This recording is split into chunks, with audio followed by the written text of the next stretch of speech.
Hello, everyone. Welcome to the market update here for Tuesday, February the 7th. As always, if you have any questions during the week or any questions I don't get to here in the live class, make sure you send those to jerry@traderspro.com. Also, let me know if the audio is bad for any reason, if there's any clicking noise or anything that's distracting in the audio. Let me know. I can call back in and hopefully get rid of it. All right, let's get started. Don't want to go to the VIX yet. We want to look at the direction alerts. Obviously, a big reversal today. Market was up. Actually, the market opened lower, was up when Chairman Powell was having a speech or interview or whatever you want to call it. And then afterwards, it's come all the way back down. Now, the time of the day, the middle part of the day, you don't want to draw any major conclusions to what's going on. It'll make what I want to look at is how we close today, and then I'm going to show you a couple things on the chart that I would look for over the next few days. We had a pretty strong run up last week. We got the market short squeeze where it just took off.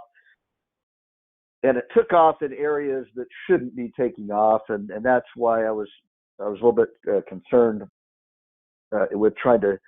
I didn't want to be chasing the rally just yet because you had Bed Bath and Beyond that was quadrupled in price from almost going bankrupt. And they'll probably end up going bankrupt.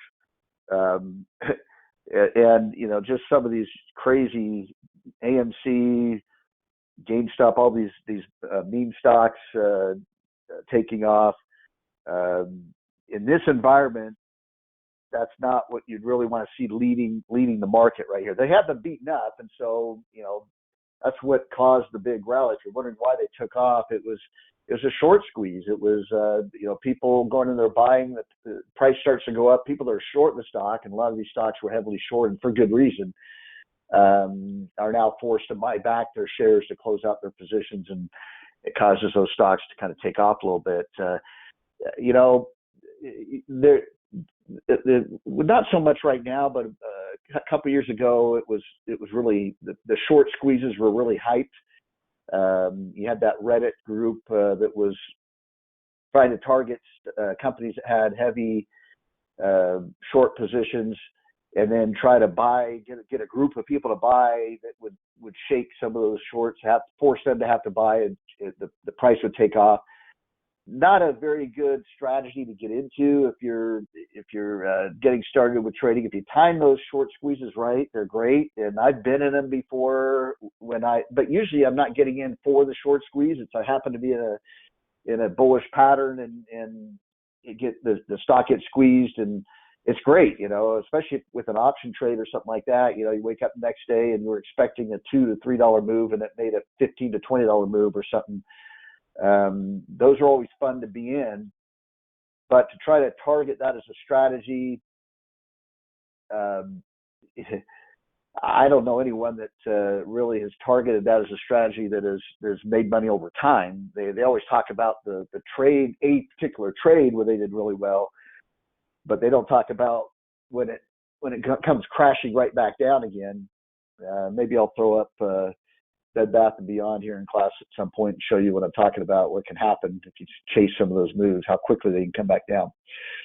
But let's get started with direction alerts. I told you to keep an eye out. We're not quite there yet, but as far as the longer term trend, we've been stuck here at the far left side of the bear market. As we get above -5, you'll start to see this move towards that bull market area if the uptrend of the market is going to continue, and that's something we'll take a look at here when we look at the charts. Momentum with a little bit of the market pulling back the last day or so, a couple of days, we've seen the indicators come back a little bit. We're pushing up there close to extreme. So again, this is showing that the momentum is not. It could still have room to run in this trend direction. it's not stretched to a point where you'd have to be concerned, at least from this indicator. Breadth, same thing, it pulled back a little bit. We're not in any sort of extreme range. And really all we're looking for, are we stretched when we're looking at these indicators? Doesn't mean we can't change trend direction, but it means that there's still room to run in the current trend direction if the market wants to continue to move in that direction. We're not overbought in any case with the momentum indicator and the breadth indicator. Sentiment is still really high, and that's again continues to concern me that the market has just remained so complacent. But it shows you it can stay complacent for a while sometimes. Buy sell ratio, same thing. They come a little bit closer together. We are a little wide, or we've been a little wide. We've come a little bit closer together. We'll see how today plays out. If we're down again today, that could bring this closer together as well. I don't see this as being overly extreme. It's showing what the other indicators have been showing, that the market wants to continue to trend upward. It has room to continue to trend upward. This sentiment indicator did hit that overbought range at the end of last week. I think it was after Thursday's update. So Friday it was hitting this extreme, and since then with the market pulling back, it's come back a little bit. But it is showing it that the sentiment is getting a little bit stretched there. You see a lot of market pullbacks when it gets to that red line. Doesn't mean has to reverse trend. It doesn't mean it has to go into a downtrend or a massive sell-off or anything like that. But it does tell you when it could be due for a pullback, and that's exactly what we're kind of seeing right now, is the market pulling back a little bit. So I do like this indicator. It doesn't signal something very often, but when it does, it's usually pretty accurate. Within a few days, usually you'll get a little bit of a pullback or something. When it gets overbought or oversold down here, you'll see a little bit of a rally when it gets a little bit too far to the downside. All right, let's take a look at the charts. You can see kind of the wild day that we've had so far today. So we had an indecision candle yesterday. Now we had an indecision candle on light volume yesterday, and if you ever see a trading day like that, you don't want to do anything. It's a total sideline day when you see that, unless you're trying to guess, what direction the market's going to move in. But if you're trying to look for higher probability entry points and things like that, you want to avoid a day like that. Now, one thing that to keep an eye on we opened lower, and what I was going to be looking at is something I tell you all the time. Let me go to a 3-month chart here so we can zoom in a little bit. So you have this indecision day on light volume. What's going to be important is you take the range of yesterday, and you want to see some conviction outside of that range. Meaning you'd like to see either the market close above. So if it closes above yesterday's high and near the highs of the day, it doesn't necessarily have to be at the high of the day, although that I'd prefer that. Any close right at the high or low of the day is a more is a close with more conviction. But that would be a very bullish signal that the market would be more likely to rally off of that. Again, this is very short term. This is not something that's going to tell you, well, the market's going to rally for the next 6 months if it closes above today's high at the high of the day, or yesterday's high at the high of the day today. But now that it's come back down, so we opened lower, we opened down here. Here's where we closed the day before. And by the way, this is you don't see this very often, where it's a complete indecision. I mean, look at the high and low of the day, almost exactly the same distance. Here's the open and close. We closed right where we opened. We went up about the same distance as we went down yesterday. It is about this is about as perfect as you can find it. It just does not happen very often where it's that precise. But it means it's telling you absolutely nothing about what it's going to do the next day. So we opened lower. Here was Chairman Powell's first part of the interview. It went all the way up to here. The market thought that the party was back on or what have you, and then he got pretty hawkish at the end of that, and it's the same thing that I've brought up a few times, that that jobs report on Friday, it was showing it was showing unemployment dropping. Now, again, this is a situation where good news is bad news. You'd say, well, isn't that great? It's telling you the economy is fine and all this kind of stuff. Yeah, but it doesn't solve the inflation problem, and the inflation problem is the bigger problem right now. And Chairman Powell is trying to crush inflation, which means he wants that unemployment number to go up. And he reiterated that, and that's when he started to reiterate that in this interview today. The market started to sell off, and because he's saying, hey, if we keep getting these low unemployment numbers, we're going to keep raising. Well, not just that. It was if we see inflation's not coming down or going back up, unemployment going down or remaining low, we're open to keep raising rates. And it's something that he said all along, and it's something that I've talked about for a while, that again, don't fight the Fed. The market has been fighting the Fed, and I'm not saying that Chairman Powell couldn't come in someday and say, I give up and I'm going to go with what the market wants and give it what it wants and all that. But I don't, at this point, with as far as he's come and as far as he's dug in, I just can't see that happening. So this is why it's been hard for me to embrace the recent rally. Doesn't mean I won't trade it, but it is fighting the Fed at this point. But I think today was a reaction where it actually started to get a little bit concerned. Now, it depends on what happens from here, because a one-day move or one reaction, especially with what we've already gone through with this move up right here, is not going to. It's what I said last week was what's going to be important is how we pull back. What does it look like when we pull back? Does it start to look impulsive or corrective? That is going to be key here. But getting back to the range here, if we close below the low range of yesterday at the lows of the day, and of course I'd like to see the volume. Volume was very light. Yes, one of the lightest trading days of the year yesterday. Might have been the lightest trading day of this year so far.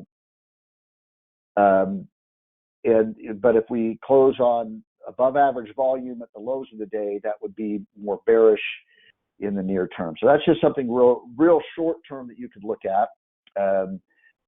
By the way, a good example of this, these ranges, you go back here, when was that? That was back in November, I guess. It's like November. You had one of these indecision days.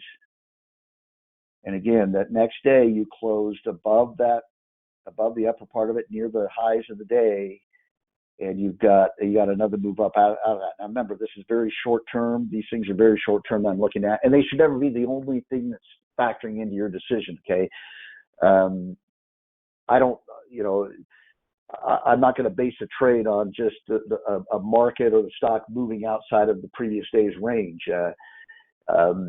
But I try to avoid getting into trades when the market is within the trading range of the day before.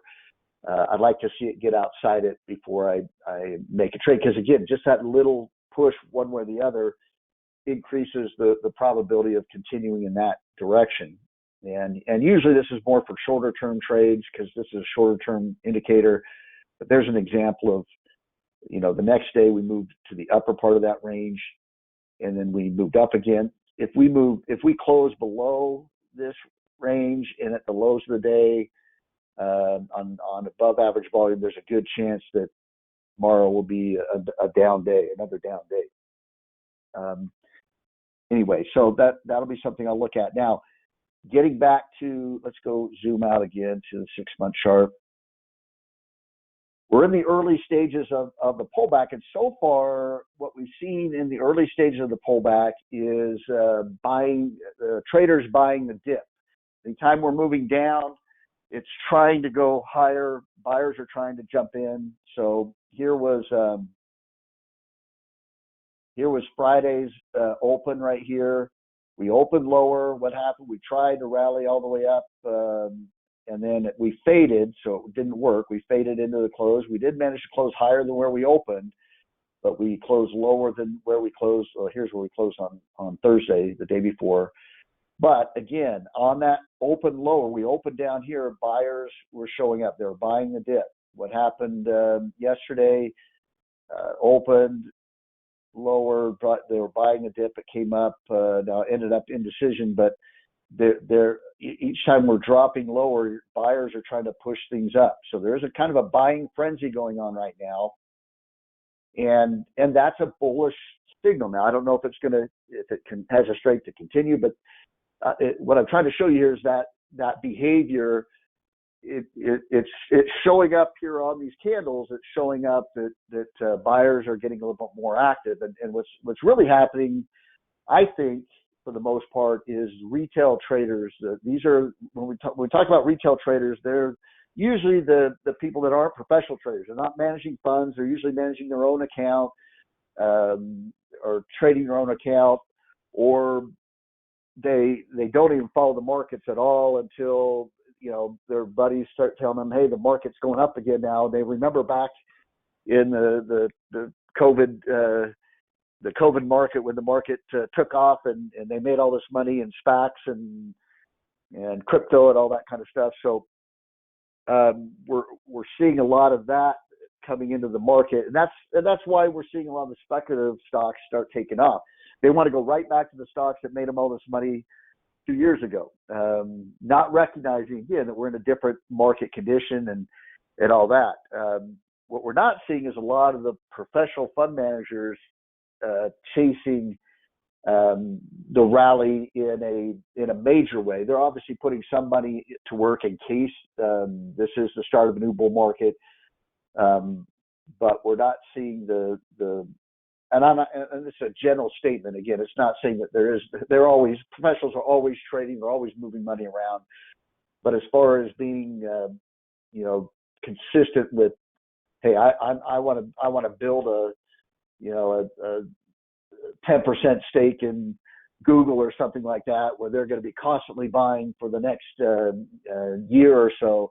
We're not seeing a lot of that yet. We're just seeing a lot of this nibbling type stuff from the professionals. But again, this is what will start showing up in the charts, and more importantly, how we pull back right here. So far, we pulled back. The market has resisted the pullback. It's had a lot of this buying, even though it's dropping. It's had a lot of this buying the dip mentality. Now we're still at a point where that could change. Tomorrow could be a key day. A lot of times when you have these Fed meetings or CPI reports, things that the market's really focused on. And today it was Chairman Powell's interview. It takes, it's usually the next day that you see the big reaction to it. But what you would look for is, do we have a big drop? Do we suddenly see a big drop in the VIX spiking up?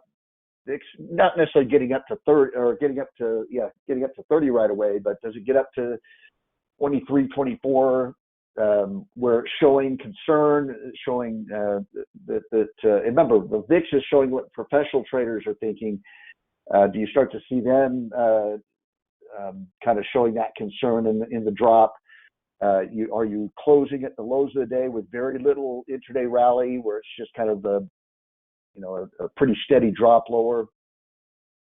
If you see that, it could be that this is that. Remember, I said it's possible this could be a larger bearish ABC pattern, and maybe we're on our way to getting that much bigger drop. That could be a possibility. It'd still be early. Probably, I need to see a little bit more, especially from the VIX. The VIX spiking up. or just a really big ugly day where it's a really big down day. That's probably what I would need to see right there to turn back to being bearish again. What also could be going on here is this could just be wave A on a pullback. Maybe the market tries to rally or move sideways, or again, it could even go lower and still try to rally. But is it more choppy, more sideways on this pullback? And if that's the case, it just means the market was consolidating this move up.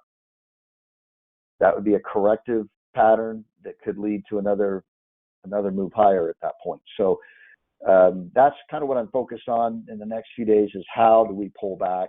And like I said, so far it's very bullish the way we've been pulling back, with the buyers kind of showing up, and we'll see if that continues.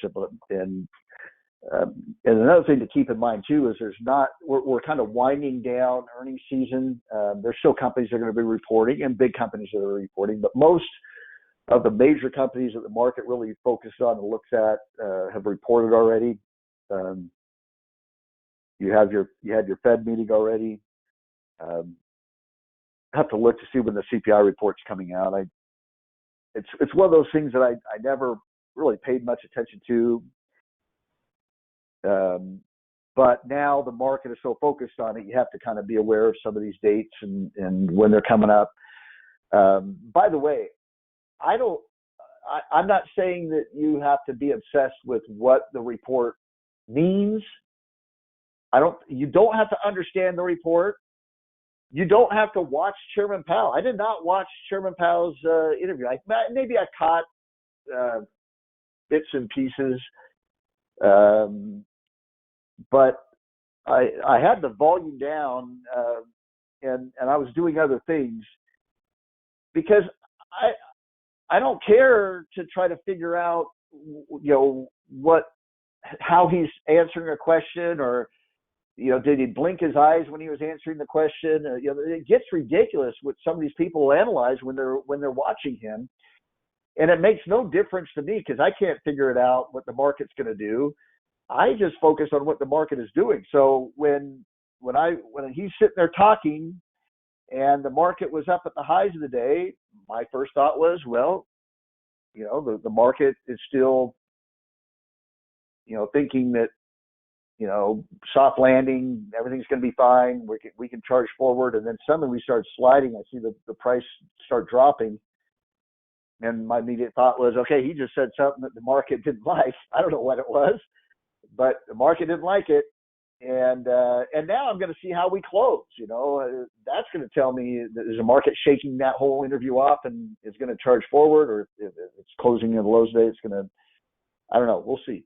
But the point is you don't have to waste your time trying to follow every bit of news, every bit of fundamental data out there. Get good at just reading the price action and reading the chart. That's where you're going to get your most accurate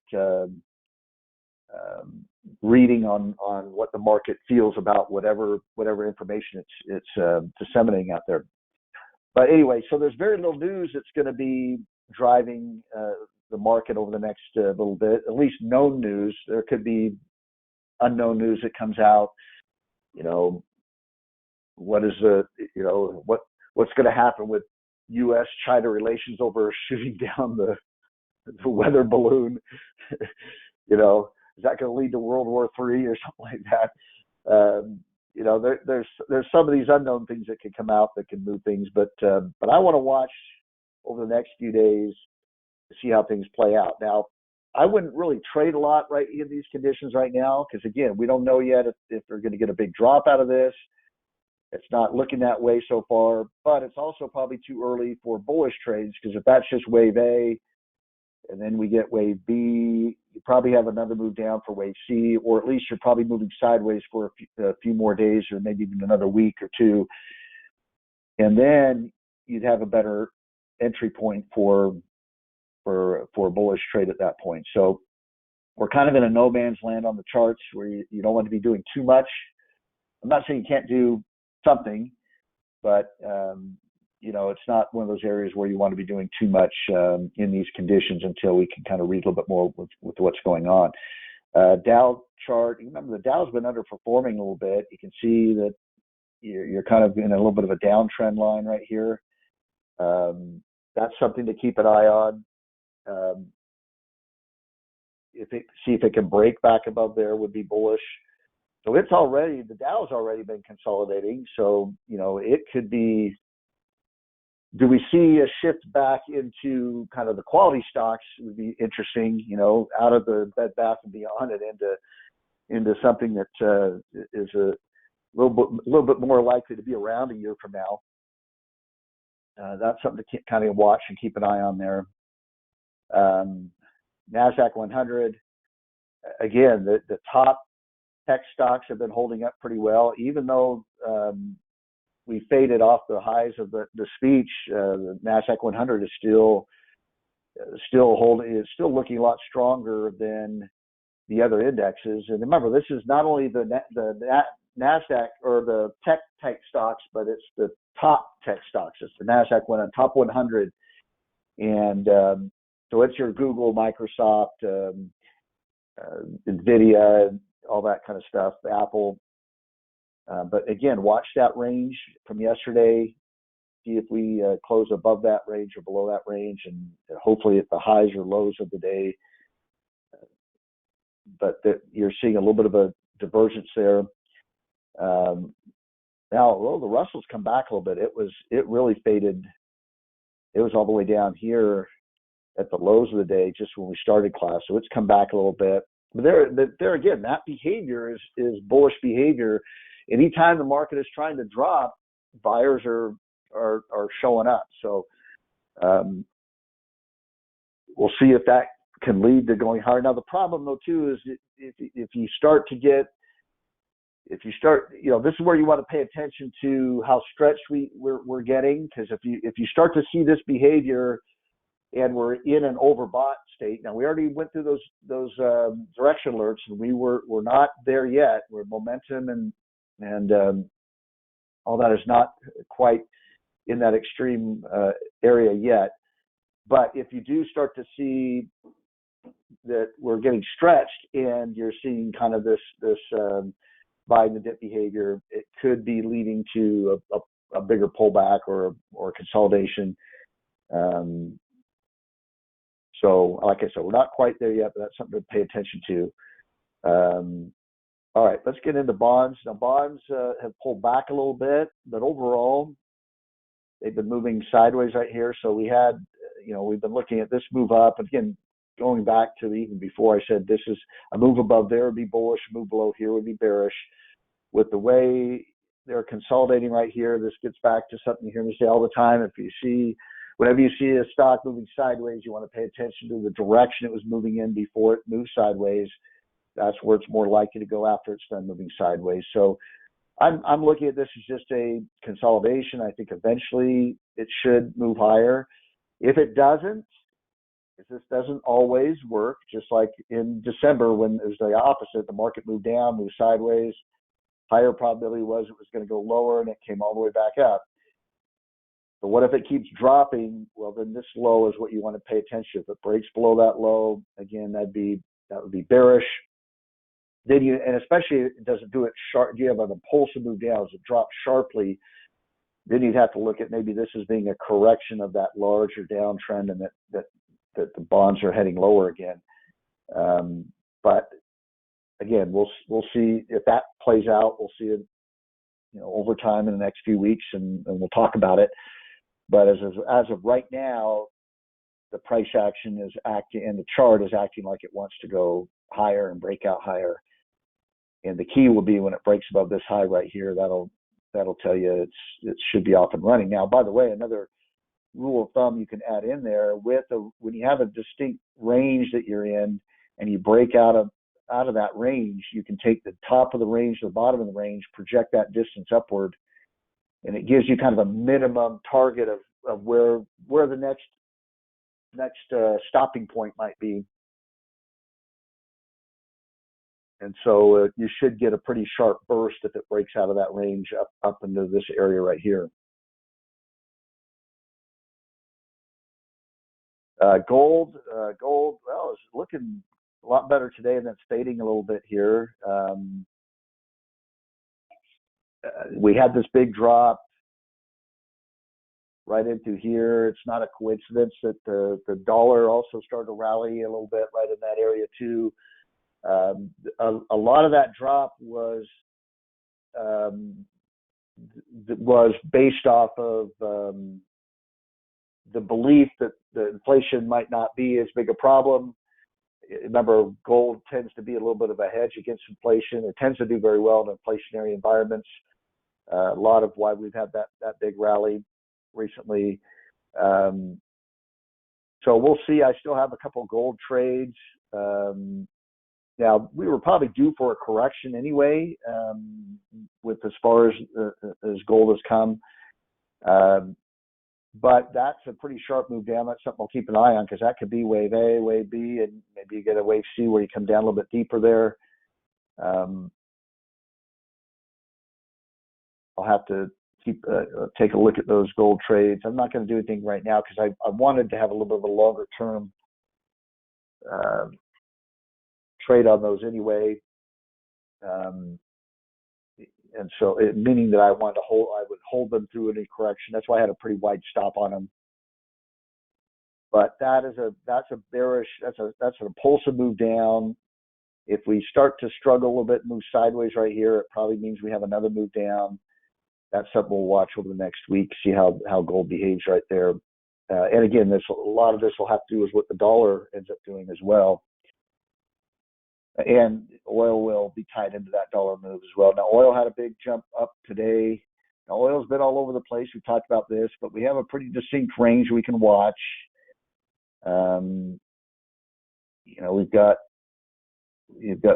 kind of come down to the lower part of the range. Had a little bit of a bullish reversal candle yesterday, up today, and we're probably working our way back up to this upper part of the range. So you might see oil stocks rally a little bit this week or over the next few days. If that holds, again, have to see how that candle looks at the close. But so far, it's holding up, and so we're in a sideways range. We're range bound. Looks like we're coming off the lower part of the range, probably working our way towards the upper part of the range.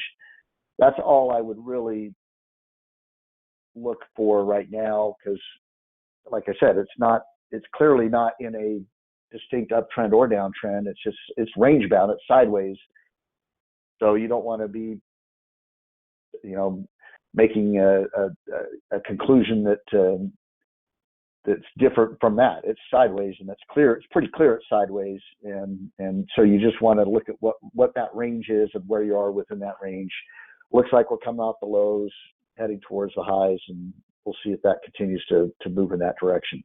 The dollar rallied sharply the last few trading sessions. You can see right here. Now that's a pretty impulsive move, and that always a move like that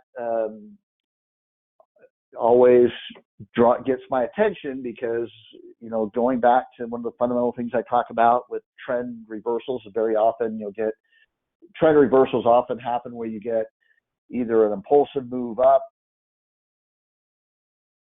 followed by an impulsive move down, so you get back-to-back impulsive moves in the opposite direction. Same thing with bottoms.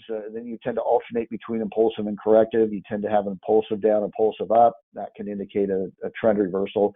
Still too early to suggest that the dollar is in a trend reversal. It's now in an uptrend. But when you see that sharp move up, impulsive move up off the bottom, again, what's going to be important? What's going to be important is that first correction. If we start to move a little bit sideways through here, that's going to be bullish for the dollar. That you've got impulsive up, corrective, probably going to get impulsive up. If it comes right back down again, you're still within the downtrend. This high is going to be important. That was the last lower high or significant lower high.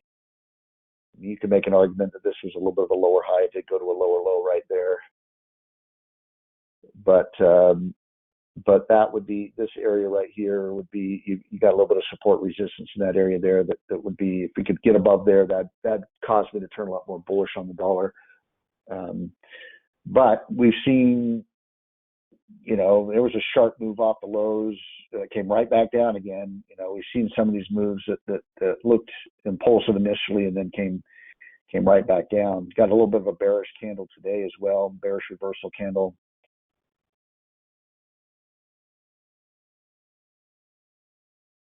Now, why is it significant? Why does it make sense to pay a little bit of attention to the dollar? The market's been following the dollar lately. Doesn't always, but the dollar rallied strongly the last couple of days. What happened? The market pulled back a little bit over the last couple of days. When the dollar's been going down, that's been more bullish for the market. The dollar's been going up, it's been a little bit more bearish. So if this ends up being a bearish reversal candle, not quite there yet, but if it can close down near the lows of the day and be a little bit of a bearish engulfing pattern, that would, at least the way the market's acting right now, that would be a little bit more of a bullish signal for the market. Maybe the market is going to, try to rally for another day or two. The VIX, let me switch over here on the VIX. So the VIX is still below 20.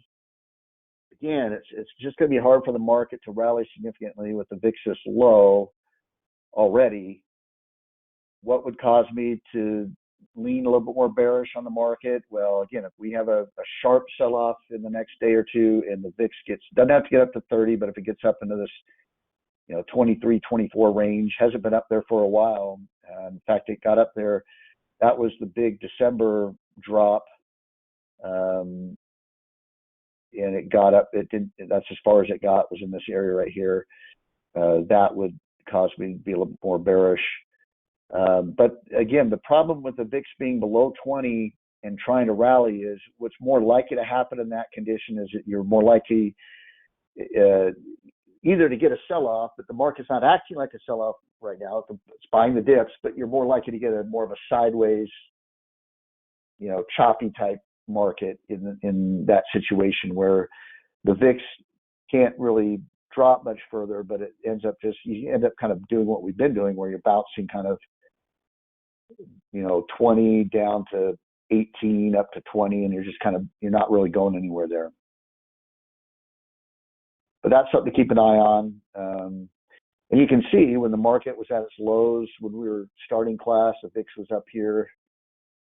Looks like it was rising a little bit. Now it seems like the market's rallied up a little bit, and this market's been all over the place today.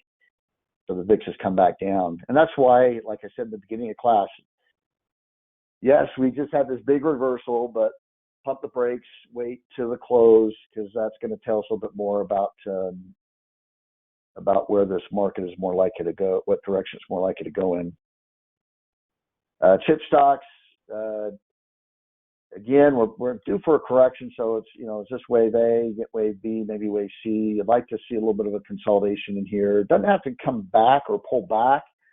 It could just move sideways, get a little bit of a sideways move to kind of alleviate an overbought condition. But it's tough to buy in these areas because, like I said, you probably missed the move, you missed the impulsive move. You don't really want to buy in when you're in a consolidation. You want to wait for that consolidation. So we're waiting for kind of this to take place. We see it kind of bounce back and forth a little bit. And again, it increases the probability. You get that behavior and you have more confidence in what's going to come next. Whereas right here, could that be the pullback and it takes off again?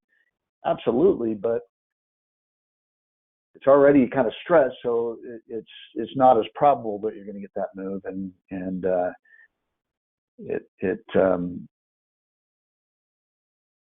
so this gets back to patience, learning patience as a trader, learning learning when to get aggressive, when not to, and we're definitely right now in a market where it's you don't want to get too aggressive in these conditions. Oh, that was the transports, by the way. Transports behaving very strongly, very bullish sign compared to, remember, they tend to be leadership compared to the Dow. They're showing strength right now on the rally. Look at the Dow. Dow's been sluggish. The industrials have been sluggish. So that behavior has been that's why we look at these two.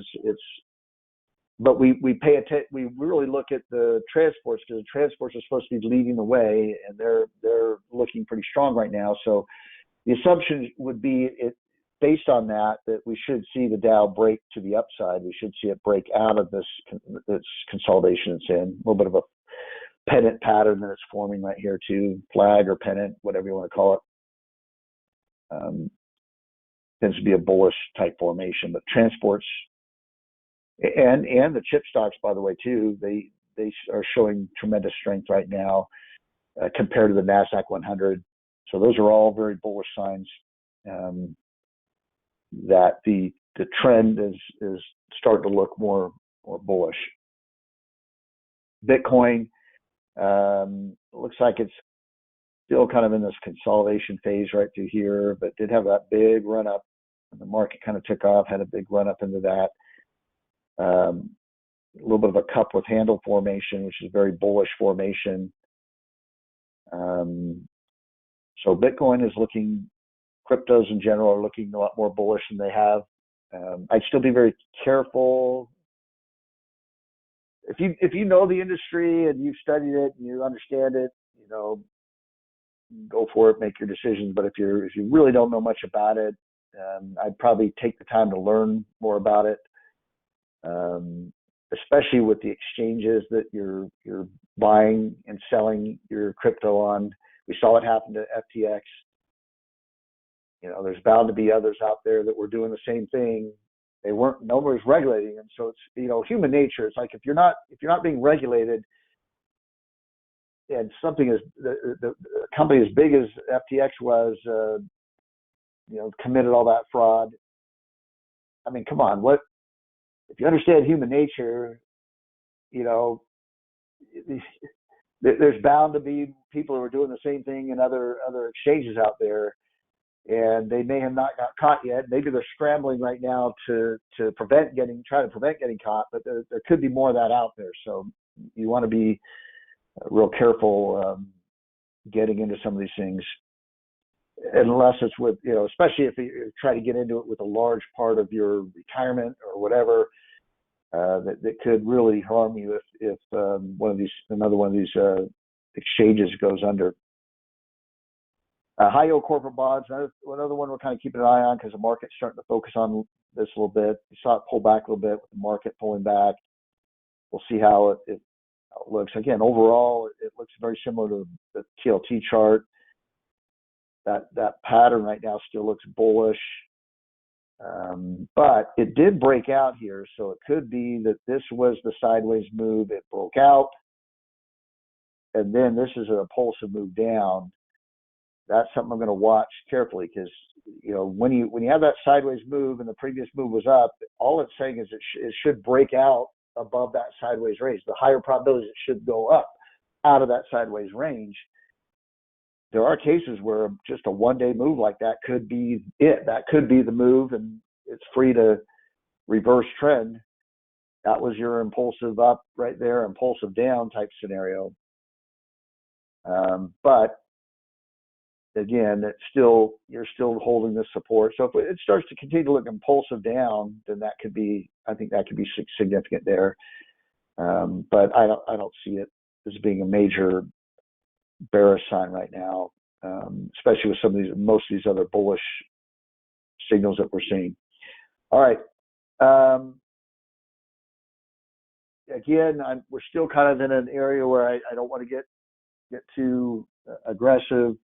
But there was I did maybe a little bit early on this pattern, but there is one that I wanted to show you because it's one of the patterns I love to trade. And so I just want to kind of bring it up just to show you as many pictures of what I like to look for as I can. If you go into the business services sector under the holds, There's this PCT, Pure Cycle Technologies, 95 strength rank. But you hear me talk about the bowl, kind of the bowl-shaped move, and it looks like you're going up the right side of the bowl. Well, you got all this consolidation down here. You had an impulsive move up. Looks like you're on the right side of the bowl, and then you're getting a correction, your first kind of correction after going up the right side of the bowl right there. Now, it could be that this is just wave A, wave B, and this could drop down a little bit further for wave C. So I'm not saying jump in this, but this is a good example of what gets my attention. I see this immediately when the chart comes up. It's like I've seen this pattern so many times that it starts jumping out at you. It takes a little bit of time before your brain will start recognizing it immediately. This would be something I would put in a watch list, in case it does come down a little bit further. You could. I'll do probably a training on this in a little bit more detail when we start really building a watch list again. But so what I could do is I could go ahead and add this to a watch list. Once you get your watch list set up, I can click this little green. When we were adding things to portfolio, we'd use the blue little plus sign over here. To add it to a watch list, you'd use this little green plus sign right there. And if you put your mouse over it, it'll tell you add to watch list. I have a stock-specific class watch list. I haven't used it for a while because, again, we've been in a bear market. We haven't been really looking to build a watch list. I need to start getting to a point where we are adding to it again because we could be shifting into a bull market. But if I add it, I can add it to the watch list. Go ahead and hit save, add it to the watch list. And then what I can do, you can see it's gone. So it's gone back to a hold signal right here. It did flash over a buy signal. So if this is wave A, wave B, wave C, it probably has a little bit further to drop.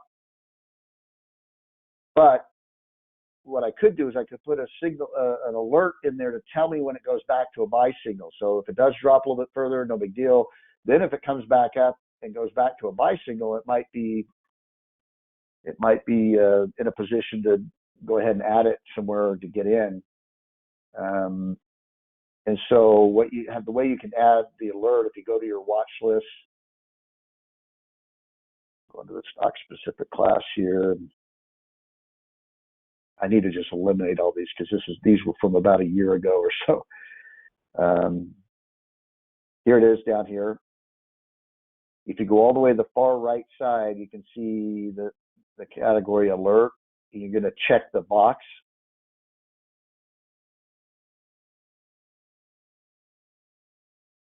And it'll say, and you can set up different alerts, but this one in particular, I want it to tell me when it goes from a hold signal to a buy signal.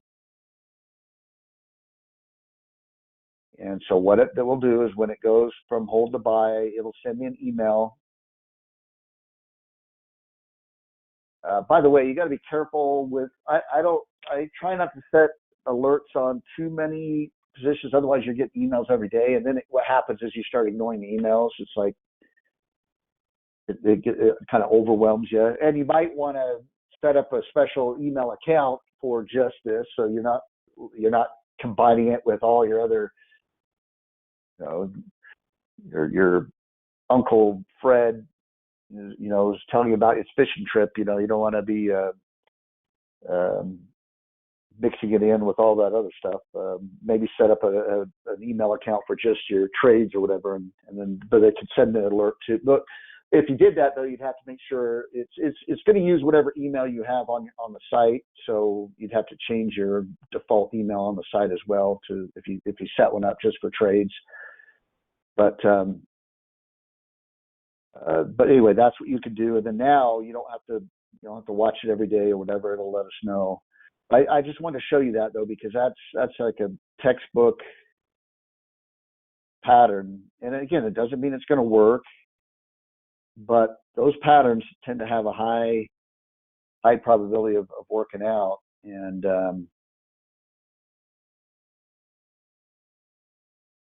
so I like to use them. You can back out too. You can see a little bit of a longer term I like these deep pullbacks, and then it looks like you're moving up the right side of the bowl. Now, sometimes you don't get a bowl-shaped move. You get a V-shaped move, You get impulsive down, followed by impulsive up. Here, you kind of got consolidation, but then you did get impulsive up. And then you want to see how that first pattern, does it look corrective? It definitely looks corrective, which means it's probably alternating between impulsive and corrective. The next move, after it's done correcting, the next move should be another impulsive move up, or at least it should move in that direction. Maybe not sharply, but it should kind of trend in that direction. All right. Portfolio, I do need to look at a couple things here. I told you with the gold, I'm going to just kind of hang on to that for now. I might have to make First Solar. Oh, I might not have to stop out of it. It's at my stop is at 162. I like to stop out at a close below 162. But remember what I told you when I got in this thing? I got in it back in here. I said this could just be wave A, wave B, and you get wave C, and then it takes off. But I just didn't want to, because of the conditions where we still were, the market was rallying a little bit. That's why we're adding things. But it's still, I still didn't want to have too much at risk. I didn't want to be getting aggressive right there and then have a drawdown in the account, because we're not at the bottom yet. If we're not at the bottom, I'm hoping that it holds above that stop. I really don't want to stop out with the way the pattern's looking. That looks even better than when I got in. You got what looks like a pretty clear ABC. But I also don't want to be flaky on stops and put down a stop loss and then change it, because that's really what you're not supposed to do. And I had a tight stop, so I'm going to stick to the tight stop. But I do usually base it off the closing price, so we'll see if it does close above 162. I'll stay in it. If it does dip below it, I'll stop out. But I like the way that pattern's shaping, and the fact that energy, at least oil, looks like it can rally a little bit. We'll see if energy can. This is not an oil stock; it's a solar stock, but you tend to see energy sector stocks move in the same direction when they move, and you tend to see these whole groups move together. So that'll be a question mark one. Then FMC, same thing. It was stop was at 125 or at 126. We were below 125 at the lows down here. You can see what was the lows today. Low was 124.88. So I'll have to see how that looks. But like yesterday too, we dipped below it yesterday, but it didn't close below it. Now, again, if you're going to use just a hard stop where you're hey, if it gets to this price, I'm stopping out, and you actually put a stop loss order in, then I would have been stopped out yesterday if I had an actual stop loss order in. Again, there are pros and cons to every trade management technique. There's no perfect trade management technique. What I always teach people is understand the difference between, it's like, okay, what's my entry technique off of an ABC pattern? Well, it looks like an ABC pattern. If I get in right now without any confirmation, remember it's moving down in the late part of that ABC pattern, right? It's moving down right here. If I want to be aggressive and I don't want to miss any of the move up, then I don't wait for any confirmation. I get in, and then if it makes that move up, I caught every bit of it. But what's the risk of doing that? Well, the risk is it may not be an ABC pattern. This thing could be all the way down here in 2 days, and you entered in without any sort of a clue that it was moving back up, and you're going to get hit pretty hard. Okay, so you say, okay, well, I want a little bit of confirmation. Maybe I see an ABC, and then I look for a bullish reversal candle. So it's been going down, down, down. Here it opened down here, it closed up here, it's up for the day. Okay, well now it's more based off of that. It's more likely to go up now. But what was the cost of that? Well, you might have given up $2 to get that confirmation. You missed $2 on the move to get that confirmation. Okay. You say, well, I've seen some of these where you get a bullish candle, then it still reverses and go down. So maybe you say, well, I want to see one more day that it's moving up. Okay, well, that is now more likely that it's going to go up. You had 2 up days in a row. But again, what was the cost of that? Maybe that cost you another $2. So you risked $4 that you missed out on to get that extra confirmation. And so, the point is that you gotta understand that the costs involved of different decisions you're making. That's all I want you to do is understand the decision. Understand that, hey, waiting that extra day could cost me another $2. Do I want to do that? If you do, then okay, fine. You understand. You're going into the trade understanding what you're doing. That's the most important thing, is understand the risk. In this case, if I have no stop discipline at all, then put an actual stop loss order in. Take that decision away from you. It's automatically going to stop me out when it gets down that level. I've taken that decision away, okay? And do that until you can build up enough discipline to be able to stop yourself out. And then you could say, okay, you get to that point, and then you can say, okay, I prefer a closing price below that stop, because that's a true. Now it's dropped below that level. It's going to close below that level. Then you can start to implement that. But again, it only works if you're going to follow through on it. Okay, if I do get that closing price, get out. Now the reason why I don't have trouble stopping out of trades is because I also know I could get back in again. The reason why I'd have no problem stopping out of First Solar, even though that pattern is looking more bullish. First of all, it's important to stop out where you say you're going to stop out, because that's part of the discipline. But it doesn't mean that if I got stopped out, let's say I do get stopped out today, and then suddenly it takes off and you get a big bullish bar or something like that. It looks like it's coming out of that corrective pattern. It looks even better now than it did when I got in. Can I get back in again? Yeah. What's preventing me from getting, well, I shouldn't say what's preventing me. I mean, there are, you get into the end of the year, there are tax loss rules. There are some rules associated with jumping back in again that you might have to deal with. But the point, and maybe because of that, I don't get in for 3 days, or maybe I get in on a breakout, but I could get back in. The point is I can get back in.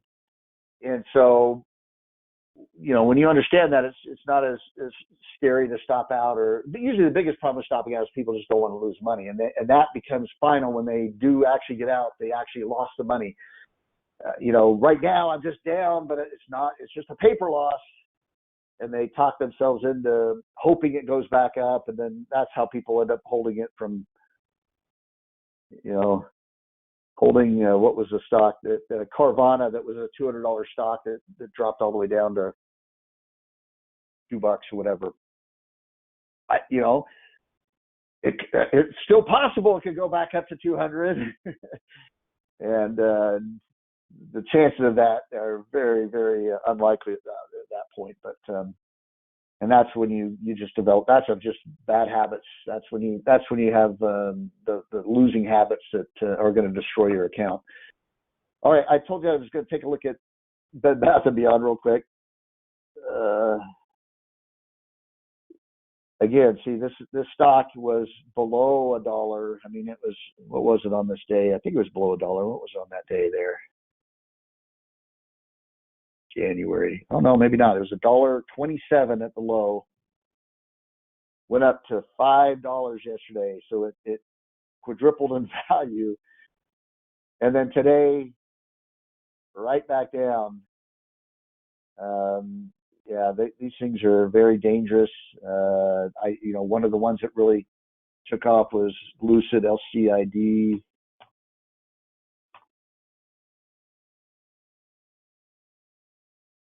Actually, that one, maybe it wasn't Lucid. What was the one there was one that came back. Maybe it's not Lucid. It was, oh, shoot. Well, you can look at Carvana.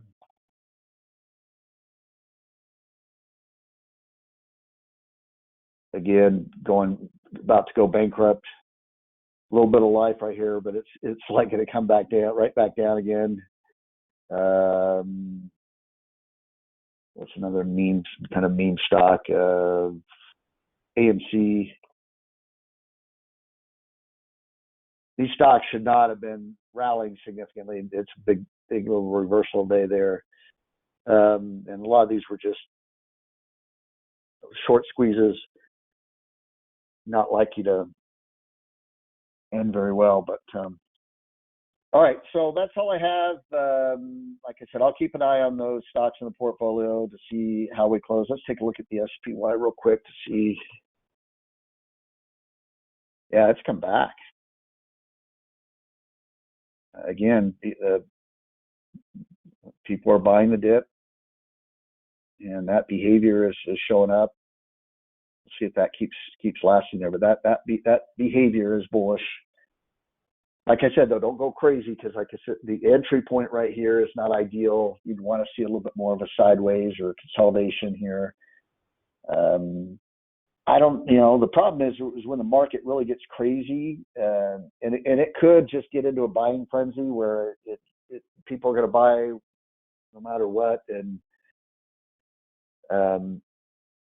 but I usually don't like to participate in those frenzies because they're emotional, and what you're trying to avoid in trading is to be emotional. So I'd rather miss out on a big, huge 2-day move that everyone was jumping in on. I'd rather miss out on that than jump in at the end and then have to come right back down again, because that's usually how they end. Whenever things start going parabolic, you like to see in a trend, you like to see a nice steady, what technical traders usually like to look at, if you draw an X and Y axis, you'd like to see that 45-degree. That's the most healthy trend, is when it's just moving that way. If it starts to do this, in fact, you're not even getting pullbacks. You're just, you've been kind of trending along, and then it just goes this like that. In almost every case, when it's done with that parabolic move, it's going to come back down, and it's usually going to come back down as fast or even faster than it went up. And so you just try to avoid the emotional trades if you can. If you can see that parabolic move, it's probably near the end of it. And I'm not saying it still can't go further, and I'm not saying you can't get in here and it goes up again, but the odds are start to get stacked against you, and you're more likely to either move sideways and consolidate that move, or come back down, and sometimes come back down a lot sharper than when you rose. So, and you saw that right there with Bed Bath & Beyond. It had that real sharp move yesterday, then right back down today. Imagine if you bought it at the end of the day yesterday, you're like, you just got your head chopped off the next day. So, all right, that's all I have. I don't see any questions. If you do have questions, send them to Jerry at TradersPro.com. I'm happy to answer those for you. Have a great week. We'll see you on Thursday for the stock-specific class, and hopefully we've consolidated enough where we can have some trades we can get into that day, and have a little bit more of a productive session there. All right, thanks everyone. Have a great week. Bye now.